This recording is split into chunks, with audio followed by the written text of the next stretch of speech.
Привет, друзья! Сегодня мы будем играть в Hearts of Iron 4 с модом Rise of Nations, и наша задача спасти царя. Мы будем играть за Российскую империю под руководством императора Николая II, который стоит на пороге Первой мировой войны. Наша цель не только победить в этой войне, но и предотвратить революцию, которая грозит свергнуть монархию и развалить страну. Мы начинаем игру в 1910 году, когда Россия еще не воюет с Германией и Австро-Венгрией. У нас есть мощная армия, но она слабо оборудована и обучена, а наша промышленность отстает от западных держав. Нам нужно срочно модернизировать нашу экономику и вооружение, чтобы быть готовым к войне. Но не все так просто, ведь у нас есть и внутренние проблемы. Националистические движения в Польше, в Финляндии и на Кавказе. Социал-демократы и большевики, которые хотят свергнуть царя. И недовольство народа, которое может привести к массовым бунтам и забастовкам. Как мы сможем удержать власть и сохранить целостность империи? Для этого нам нужно использовать нашу национальную идею – самодержавие, православие, народность. Это означает, что мы должны поддержать лояльность наших верных подданных, укреплять нашу церковь и культуру и прислушиваться к потребностям нашего народа. Мы можем сделать это, выбирая разные фокусы в нашем национальном древе, которые дают нам различные бонусы и события. Когда начнется война, мы столкнемся с мощным противником Германской империи, который имеет превосходство в технологии и промышленности. Нам придется вести борьбу на два фронта. Западном против Германии и Австро-Венгрии и южном против Османской империи. Наша стратегия должна быть основана на наших сильных сторонах, численности и географии. Мы должны использовать нашу мобилизационную способность, чтобы сформировать большую армию, и на протяженность, чтобы затянуть врага в истощающую войну. Также Николай II планирует вступить в союз Франции и Великобритании, которые могут помочь нам снабжением и давлением на других фронтах. Наша цель не дать врагу прорваться к нашим ключевым городам и ресурсам, и ждать, пока он не исчерпает свои силы и запасы. Но война не будет легкой, и мы можем столкнуться с разными трудностями и неожиданностями. Например, мы можем потерять наших союзников, если они заключат отдельный мир или перейдут на сторону врага. Мы также можем стать жертвой внутреннего предательства, если наши генералы или политики совершат государственный переворот. И, конечно, мы можем столкнуться с народным недовольством, если война будет слишком долгой и кровопролитной, и наша экономика и общество будут разрушены. В то время как мы готовились к войне, наш противник не терял времени. 21 июля 1914 года Германия начала проводить мобилизацию и готовиться к войне против нас. Она планировала быстро разбить нашу армию и захватить наши западные провинции, прежде чем Франция и Великобритания смогут нам помочь. Для этого она разработала план, который назывался планом Шлиффена.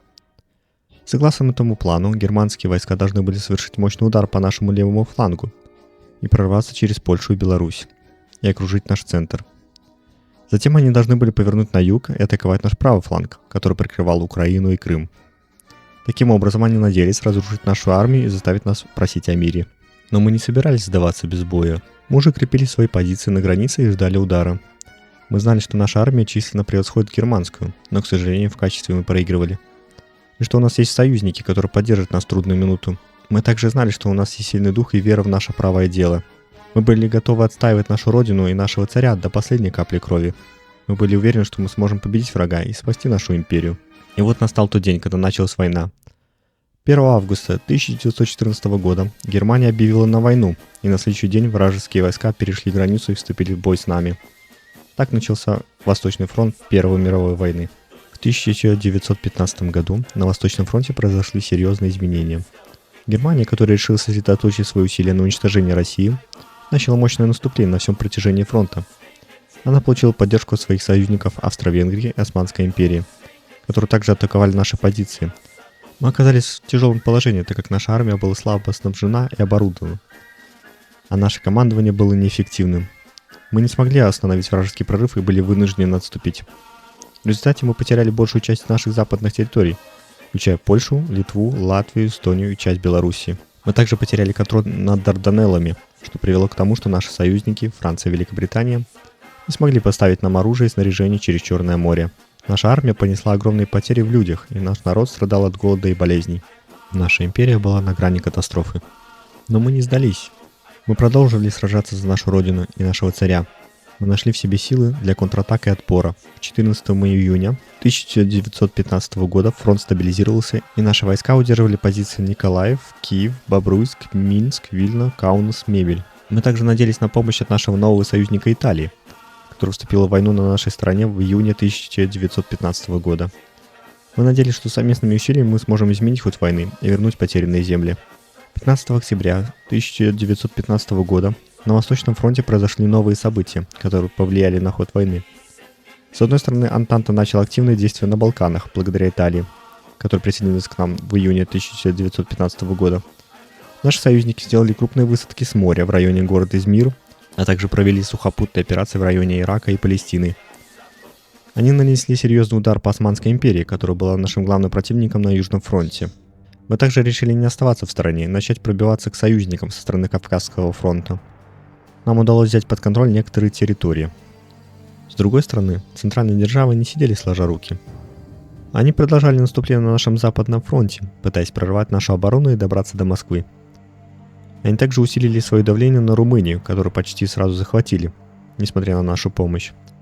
Они также пытались подкупить или запугать наших других соседей, таких как Греция, Швеция и Персия, чтобы они примкнули к ним или оставались нейтральными.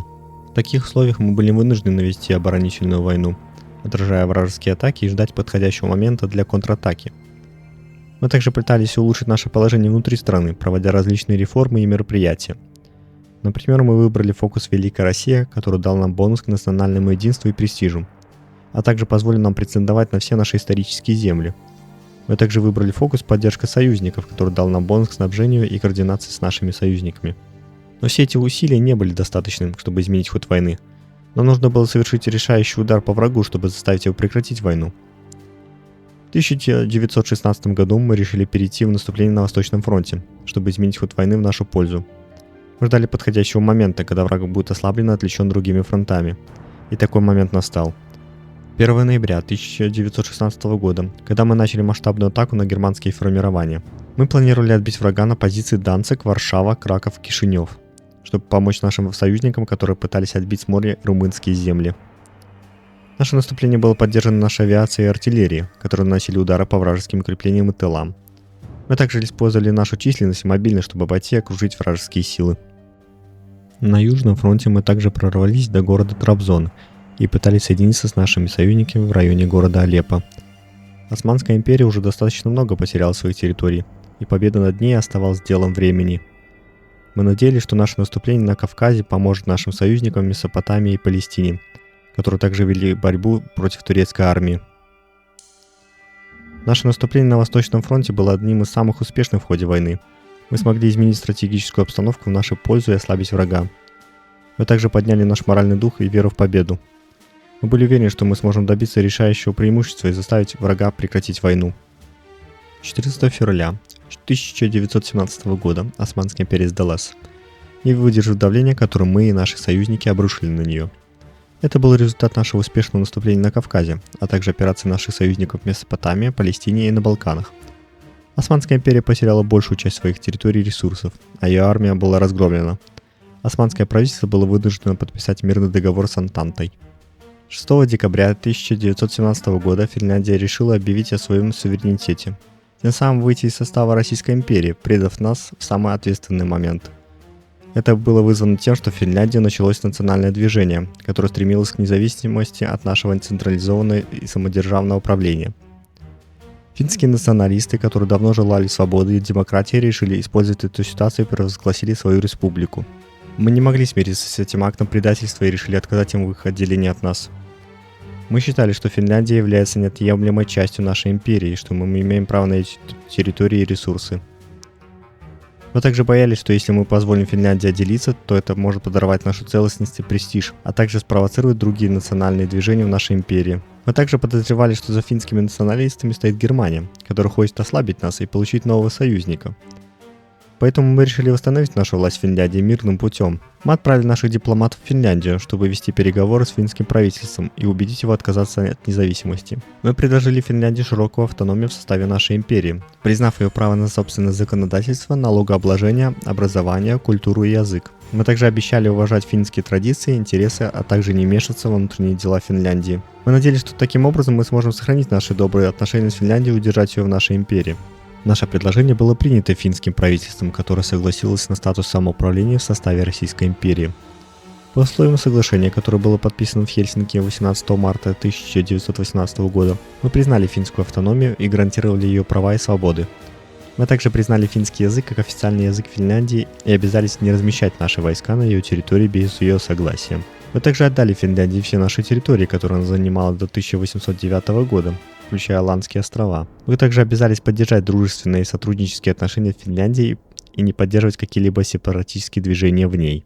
24 февраля 1918 года Эстония, вдохновившись Финляндией, тоже решила выйти из нашего состава. Это было вызвано тем, что в Эстонии тоже началось национальное движение, которое стремилось к независимости от нашего самодержавного правления. После того, как они отказались вступать с нами в дипломатический диалог, Николай II решил послать войска на границу к Эстонии для его силового захвата. Наши войска были хорошо подготовлены и оснащены, и им удалось быстро разбить эстонские отряды, которые не имели достаточного числа оружия и опыта. Так мы смогли силой захватить Эстонию уже 8 мая 1918 года. После этого на нашем западном фронте наша армия достигла своих планов и даже вбили клин в фронт, захватив город Лодзь и вышли к пригороду Познани. Это был большой успех для нас, который позволил нам угрожать немецкому тылу и отвлекать их войска от других фронтов. Мы также надеялись, что наше наступление поддержат наши союзники, которые вели бой на Западном фронте и в Италии. Но наше наступление прошло без проблем. Наша армия столкнулась с сильным сопротивлением со стороны немцев, которые не желали сдавать свои позиции. Наши войска также страдали от нехватки боеприпасов, продовольствия и транспорта. В результате наше наступление замедлилось и остановилось. Мы не смогли прорвать немецкую оборону и добраться до Берлина. 26 мая 1918 года закавказские страны также решили выйти из состава империи, воспользовавшись нашими внутренними проблемами. Поэтому мы решили восстановить нашу власть в Закавказье разными способами. С Грузией и Арменией наши дипломаты решили вопрос мирно, и они обратно вошли в наш состав. Азербайджан не хотел возвращаться к нам. Мы отправили наши войска в Азербайджан, чтобы подавить азербайджанское сопротивление и вернуть его под наш контроль. Нашим войскам быстро удалось разбить азербайджанские отряды, так мы силой смогли захватить Азербайджан 20 июня 1918 года. 27 ноября 1918 года Польша и Латвия заявили о своем суверенитете. Польские и латвийские националисты провозгласили свои республики. Поэтому мы решили восстановить нашу власть в Польше и Латвии разными способами. С Латвией нам удалось договориться, и она вошла в наш состав обратно. А вот Польша отказала нам, не желая признавать нашу власть над ней. Мы были слишком отвлечены войной с Германией и Австро-Венгрией и решили разобраться с Польшей потом. Мы планировали отправить наши войска в Польшу, чтобы подавить польское сопротивление и вернуть ее под наш контроль. Но мы не успели осуществить наш план, так как война с нашими основными противниками требовала все наши силы и ресурсы. 29 января 1919 года Украина также вышла из нашего состава. Мы решили восстановить нашу власть в Украине. Мы предложили Украине широкую автономию в составе нашей империи. Наше предложение было принято их правительством, которое согласилось на статус самоуправления в составе Российской империи. 31 мая 1919 года Николай II все же решил объявить войну Польше, и после этого польское правительство попросило помощи у Германии, чтобы отбить наши атаки. Николай II решил воспользоваться слабостью и нестабильностью Польши и начал подготовку к военному походу. Он надеялся, что его верные генералы и армия поддержат его планы и помогут ему восстановить свою империю. Он также рассчитывал, что Германия, которая была истощена войной и революцией, не сможет или не захочет вмешиваться в конфликт между Россией и Польшей. Однако его расчеты оказались ошибочными. Польша, которая не стремилась укрепить свою независимость и суверенитет, не собиралась сдаваться без боя. Польское правительство заключило союз с Германией, и вторая пришла к ней на помощь. С большими усилиями, но Россия и ее союзники медленно, но уверенно продвигались вперед, и уже скоро эта война должна была закончиться. 30 марта 1921 года мы с союзниками наконец-то выиграли эту войну. После мирных переговоров Германию разделили на множество отдельных государств. Россия забрала себе полностью всю территорию Польши и часть территории Османской империи. И у нашей империи союзники отобрали Гданьск, Вильнюс, Львов, поэтому мы решили вернуть эти территории в будущем.